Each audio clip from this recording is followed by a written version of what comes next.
They were astrologers. Some would call them astronomers. But they read the movements in the heavens. They understood and interpreted the movements of heavenly bodies. They were probably the ancestors of present-day scientists because they exercised both science and magic, wonder, mystery, and information at the same time. In other words, sila yung maraming alam sa ganyang mga bagay. And to be called wise in the context of wise men doesn't necessarily guarantee super talino. Tawag yan sa kanila. This was a class of people that held secret knowledge. Knowledge that was unknown to ordinary people. So the wise there means a group of people who were dedicated to such studies and practices, not necessarily always practically maalam or matalino. So these kind of men came to Jerusalem.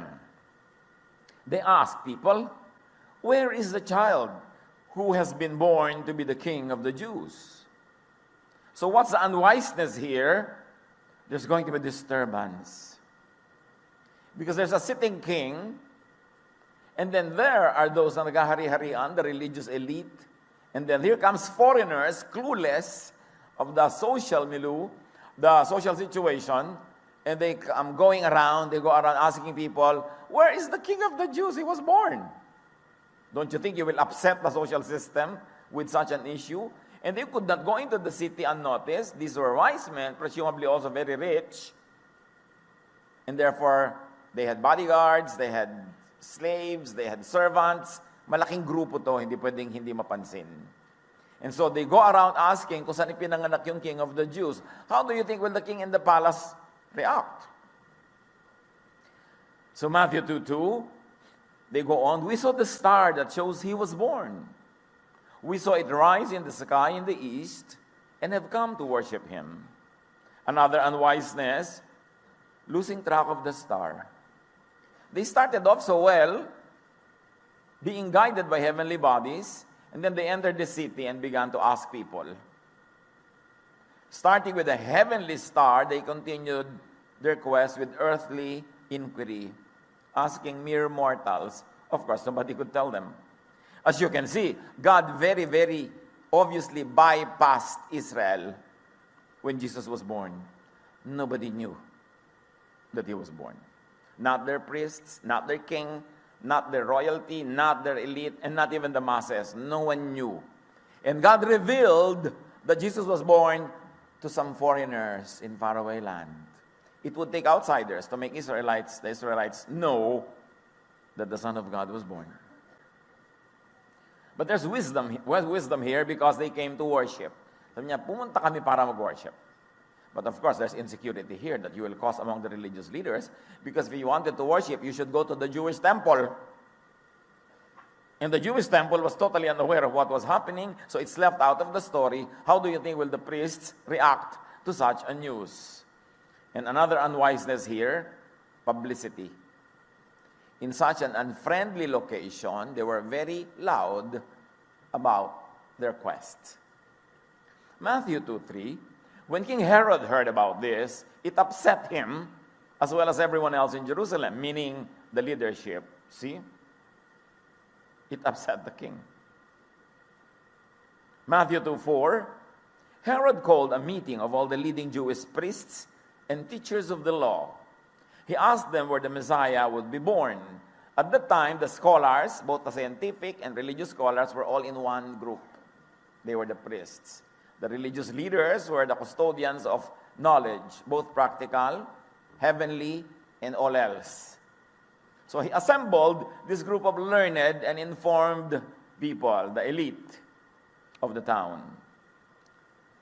At sabi niya, saan ba ipapanganak itong tinatawag na Messiah na to? Because there's a tradition of waiting for a Messiah. It was a popular notion, although people did not know the details. So Herod was not Jewish. He was Idumean. He was a foreigner. He was appointed by Rome to be king. He was not even part of the Jewish royal family. So he was as foreigner as anybody could get. So he asked the locals who were very informed about this kind of things. Sabi niya, saan ba ipapanganak tong tinatawag na Messiah? Bakit may mga naghahanap dito? And some people even claim these wise men to have been kings And probably they were. Kings and wise men. Because kung hindi sila king, ba't naman sila bibigyan ni Herod ng audience? Hindi dapat nagtanong lang sila sa counterpart nila, doon sa mga barangay captain, doon sa mga lesser officials. But why would the king receive them in the palace if they were not royals at the very least?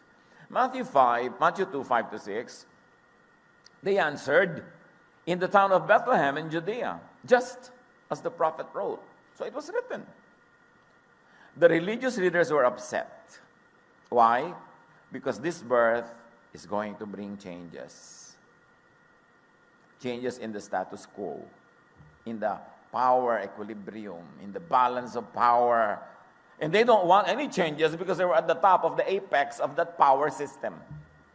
Siyempre, yung king at saka mga priest, sila yung amo ng buong bayan. Pag may nagbago, baka mabago yung posisyon nila. They don't want that. These priests, these religious people were conservative. They were the conservative kind. And conservatives means they don't like change. Pag sinabing conservative, ayaw ng change, kaya gusto mag-conserve. Let's conserve this. Let's not change this because this benefits us. And the progressive are those that are opposite. They change from glory to glory. If you are going to change from glory to glory, you cannot be conservative. Because to be conservative means to preserve what you already had before. You will not accept anything new. You will not grow. Kalaban ng growth, spiritual or intellectual growth, yung conservatism. Conservatism only seeks safety in the darkness of a cave. Para walang palitan, sila lagi ang laman, sila lagi ang secure. Matthew 2, 7 to 8. Then Herod had a private meeting with the wise men from the east. After talking with the local intellectuals who could not tell him exactly details, then he had a private audience with the guests. Actually, he was doing an investigation. He learned from them the exact time they first saw the star. So doon siya nag-research sa mga dumating. Apparently, the star had been seen 2 years earlier. So anytime between 2 years ago and now, Jesus would have been born. So at the oldest, Jesus would have been 2 years doon sa Belen Exena, which is imprecise but cinematic. Or kakapanganak lang pero masyadong naaga yung star. Whatever. It could have been anywhere from day 1 to 2 years. So, 2 years ago na lumabas yung star na nagbadya, na isinilang o isisilang na si Jesus. He learned from them the exact time that they first saw the star, then he sent them to Bethlehem.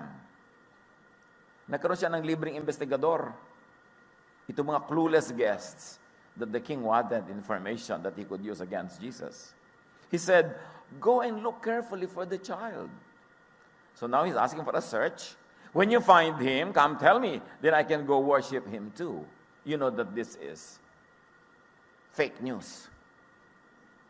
Hindi siya magwo-worship. Pero palibhasa, sinabi ng mga wise men that they came to worship, so inuuto sila nitong king, sabi niya, I will worship too. Pakisabi lang sa akin, i-text agad, pag nalaman niyo kung exact location niya, nasan ba talaga siya? At nang ako, maka-worship din. The unwiseness here on the part of the wise men, there was no discernment at all. There was so much cluelessness as to the evil intentions of the king. Kahit pa officially titled sila na wise, they were not really that street smart after all. Kaya kahit sa atin mga kapatid, kahit pa tayo may official title that suggests that we could be wise, ingat-ingat din. Lalo hindi naman lahat na magaling sa academic, magaling sa practical life. No? Hindi ko mo edukado sa mga paaralan, marunong na nga sa actual na buhay. So, mas edukada nga, mas burara sa love life No? Hindi naman lahat. Mga 99 lang. At sabi nitong si King, so, tell me, then I can go and worship him too. It was definitely a deception. Even this Herod was unwise. Ba't di na rin siya nagpadala ng spies? Umupa lang sana siya ng 2 taong sumunod doon sa mga yun. Di nakita na nila kung saan pinanganak. Pero isa pa rin siyang unwise. Not all kings are wise. Matthew 2, 9 to 10. After the wise men heard the king, they left. They saw the same star that they had seen in the east, and they followed it. Yun naman pala eh. Bakit ba naman kasi nagtanong-tanong pa sila sa mga tao, ando naman yung star? The star went before them until it stopped above in the place where the child was. This star must be very, very small. No? Kasi yung tunay na size sa mga stars, far away, malaki pa sa Earth yon. So this must have been a mini star. Baka yung mga stars sa Christmas tree nyo, who knows? Di ba? So, mga parang parol. They were very happy and excited to see the star. So, as you can see, wala naman talagang na-accomplish yung kanilang very public and very noisy search. Hindi lahat ng tanong, hindi lahat ng paghahanap kailangang i-post sa Facebook. Hindi lahat ng inyong mga nararamdaman, mga tanong, mga reklamo sa buhay, kailangan nyo ilagay sa inyong wall. Wala naman napapala. Minsan kapahamakan pa. So, did the star disappear for a moment, then reappeared? We are not told. If it didn't disappear at all, they should have been wise enough to keep following it and not to make noise in Jerusalem, not the most troublesome city under the Roman Empire. Jerusalem was the most troublesome post that any Roman ambassador or any Roman governor could be assigned to. Napaka-problematic ng city na yan kasi laging may gulo. Bakit laging may gulo? Kasi mga relihiyoso yung mga tao doon. Alam nyo, pag maraming relihiyoso, laging may gulo. So, ang gulo-gulo-gulo nila, natatakot ang mga Romans na ma-assign dyan.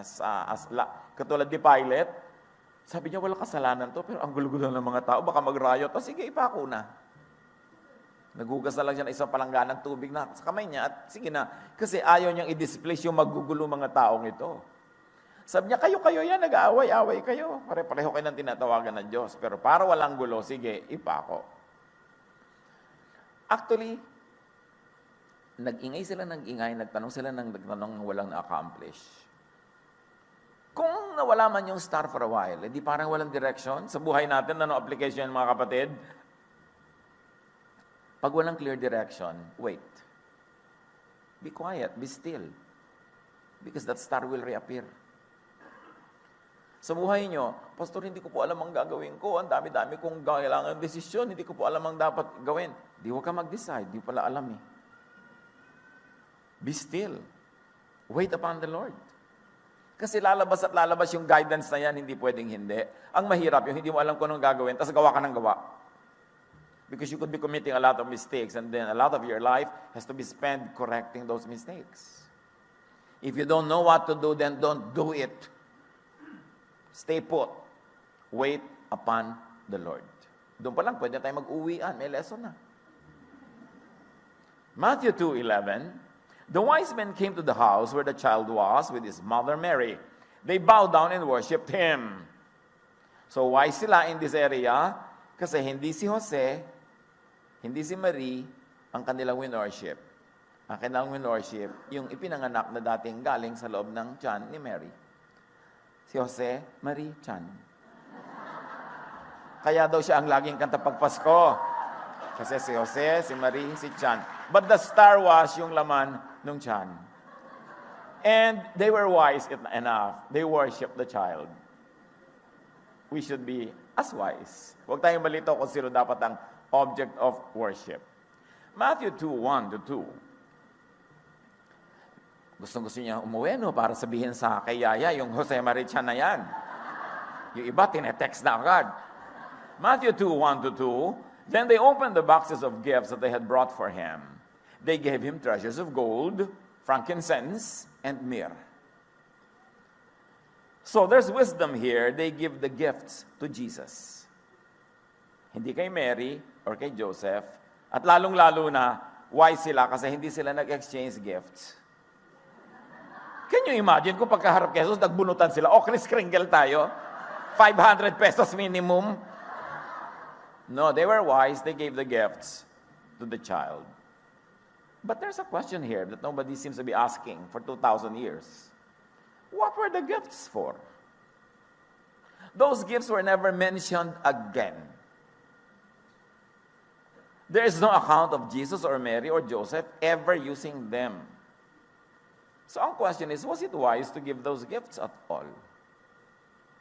except perhaps on some symbolic or prophetic value, it had no meaning in the life of Mary as the mother. Siguro kung mga babae ang dumating na bisita, the wise queens, ang dala nila, diapers, di ba?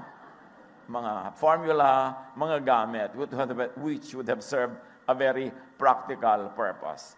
But the theology behind the gifts is beyond us. The Bible writers never explained.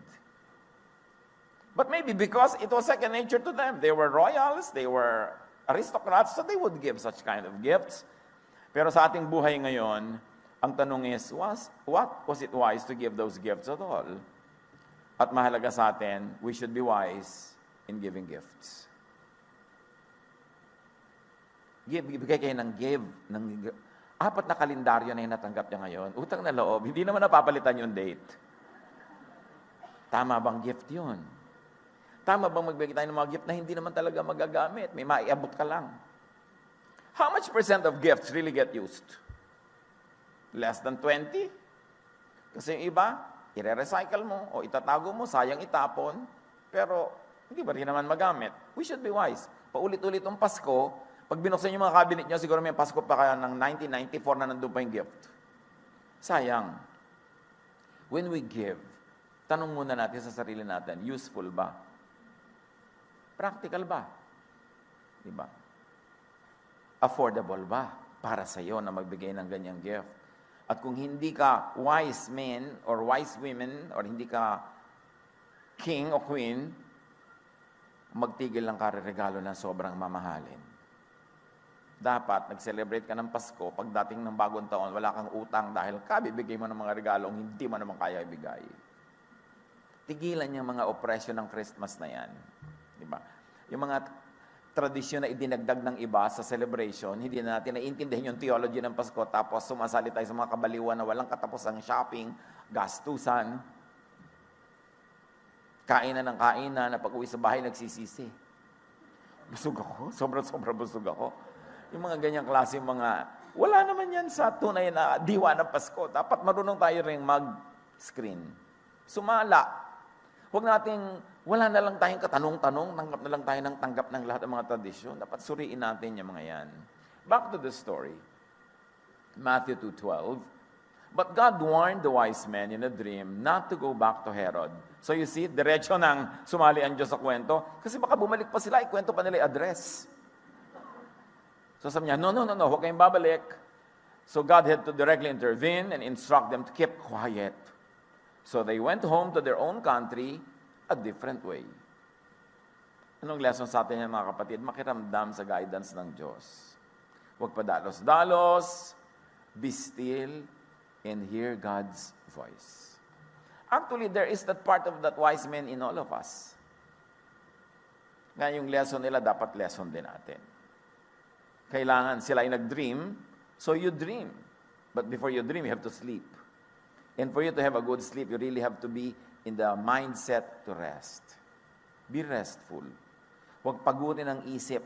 Huwag pagurin ang katawan sa mga hindi naman dapat pagpaguran.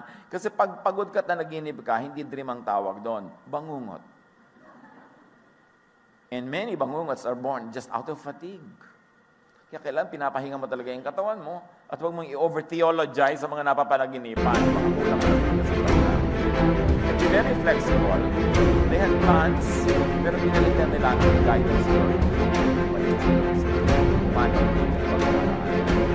Very important, isang major lesson natin from the wise men. Mag-unay.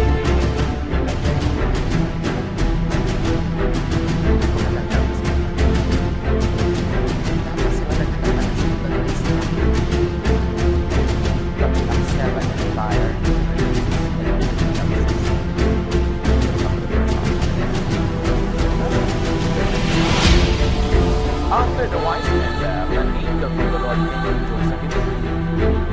The angel said, take the child and his mother and escape to Egypt. Herod wants to kill the child and will soon start looking for him. Stay in Egypt until I tell you. So Joseph got ready and left with the child and the mother. They left during the night. Nagkaroon tuloy ng evacuation. Dahil dito sa mga wise men na ito. Matthew 2:16-18, Herod saw that the wise men had fooled him, and he was very angry.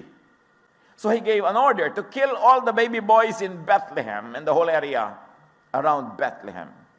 Herod learned from the wise men the time the baby was born. It was now 2 years from the time. So he said to kill all the boys who were 2 years old and younger sa kadaldalan. Mga kapatid, look at us, kasi there could be that wise men in us. Huwag magpahamak ng mga niños inocentes. Kaya ang tawag dyan sa celebration, niños inocentes. You know, walang malay na mga bata napatay dahil sa katabilan ng mga wise men na ito. So ulitin natin, ha? At yung sasabihin ko, ulitin nyo sa katabi nyo. Tandaan nyo, mahirap kasi tandaan. Okay, ready? Huwag matabil. Yun lang. Gaano karami ng tao napahamak dahil sa inyong dila? Yung wala kang kamalay-malay, nakakasira ka na pala ng pamilya, nakakagiba ka na ng karir, clueless ka lang, matabil ka lang kasi. So dapat, need to know basis lang. Ang tinatanong natin, sinasabi lang natin, yung kailangan lang niyang malaman. Hindi yung mga ano-ano. Yung, ang bitring, nasaan ang mga mom mo? Ay, umalis po sila, nagpunta po sa Boracay, nag-aaway nga po sila nung umalis. Pero may dala naman po silang 50,000 pesos. Yung, kailangan pa ba sabihin yun? Ang dami-dami nating sinasabi na hindi kailangan. Lalo kung may kapatid ka, halimbawa na medyo may posisyon sa lipunan, o pinsan, o kamag-anak na medyo may posisyon na tinitigala, o kilala, o may kapangyarihan, huwag kang bigyan ng information tungkol sa kanila. Kung ikaw may alam na information tungkol sa people who are in important positions, it is upon you to keep that confidential. Yung sasabihin mo, I'm not at liberty to talk about it. Yung, saan ba sila nagpunta? Naku, hindi po ako at liberty to talk about it. Hindi yung nahihiya ka, sasabihin mo na tuloy, magbubulgar ka na ng mga lihim ng may lihim. Hindi naman kailangan. Ito, ang isa sa mga lesson ng Pasko, na hindi natin naaalalang, oo nga, no? Kung hindi sila matabil, dapat hindi naman napatay yung kutakot-takot ng mga batang yon. Maraming napahamak. So, huwag maingay. Huwag magingay. Be wise. Kaya siguro, ang paborito ng maraming kanta ng Pasko ay dapat tahimik. Ano yon?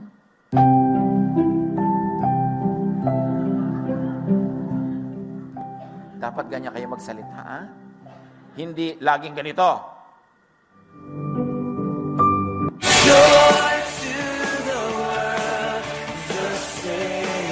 May dalawang celebration, yung quiet, meron yung maingay. Dapat meron tayong wisdom sa pang-araw-araw na buhay kung kailan tayo dapat quiet at kung kailan tayo maingay. Lahat may tamang panahon. For everything there is season and a time for every matter under heaven. Kaya lagi natin itatanong, time ba to talk? May nagre-reklamo to ko sa inyong kung sino, time ba to talk or to just be quiet? Kagagatungan mo lang, lalaki lalo yung apoy, magbulgar ka ng mga lihim ng iba, may isinyer sa'yo, ifo-forward mo na, ipapasa mo na kung kani-kanino. You know, that was the unwiseness of the so-called wise men. Pag-isip-isipan natin, mga kapatid, kung ano mga lesson natin sa buhay, learned from the wise men, and let's be wiser than they. No? Meron silang mga indiscretions, maraming napahamak. Huwag tayong magpahamak ng iba dahil lang sakatin ang ating mga dila. And remember, people can be upset. People can have their issues. People will have their agenda. Be very sensitive when you open your mouth. Lord, salamat po sa mga simpleng mga leksyon na nakakaligtaan namin bigyan ng pansin dahil sa ingay, gulo at kulay ng Kapaskuhan. Ituro mo sa amin yung lesson from the wise men, Lord, that we could, in our own lives, be more discreet, be more quiet, be more discerning, lalong-lalo na kung ang aming mga ingay ay magiging dahilan ng kapahamakan ng iba. Sa mga naging damage sa iba, Panginoon, patawarin niyo po kami at nawa bigyan kami ng karunungan na ito ay hindi na uulitin pa. Mga kapatid, pag-isip-isipan natin ang kwento ng wise men na ito, i-apply sa buhay natin yung mga lesson at dagdagan pa because our life is known only by us, so we know how we will apply this in our private lives. Lord, teach us. So that this Christmas time, merong mga bagong madagdag sa mga timeless lessons that we can benefit from. Be alone with the Lord, thanking the Father that He sent His Son, Jesus, At nawa sa ating pag-share ng gospel, ng mga good news, hindi tayo makatapak ng iba, hindi tayo makasakit ng mga damdamin, at huwag tayo makapagpahamak. Father, teach us as we bow before you,